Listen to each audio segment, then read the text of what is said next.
কোচের পদত্যাগের পর প্রথম বছরেই অভিযান শেষ মোহামেডানের। মোহামেডান স্পোর্টিং এর ফুটবলাররা বকেয়া বেতনের দাবিতে ক্লাবে বিদ্রোহ করেছেন দীর্ঘদিন ধরেই তাদের মধ্যে অসন্তোষ চলছিল। এমনকি ফুটবলারদের পাশাপাশি সমর্থকরাও দীর্ঘদিন তাদের বিক্ষোভ কর্মসূচি চালায়।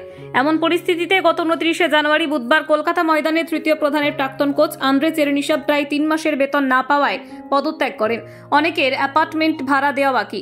গত সপ্তাহে ক্লাব ইনভেস্টার্স রাঁচি স্পোর্টস বিজ্ঞপ্তি প্রকাশ করে সমস্যার কথা বলেন।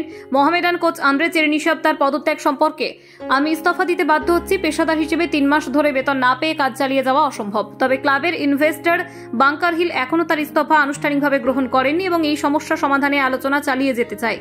চেরনিসভ মোহামেডানকে আই লিগে জেতানোর পাশাপাশি পরবর্তী সময় আইএসএল এ উন্নীত করতে নেতৃত্ব দিয়েছেন। মোহামেডানের পরবর্তী খেলা কলকাতা ময়দানের অন্য প্রধান মোহনবাগানের বিরুদ্ধে। আগামী 1 ফেব্রুয়ারি শনিবার কলকাতার যুব ভারতী স্টেডিয়ামে অনুষ্ঠিত হবে এই খেলা। বর্তমানে দুই দলের পয়েন্ট টেবিলে আকাশ পাতাল তফাৎ।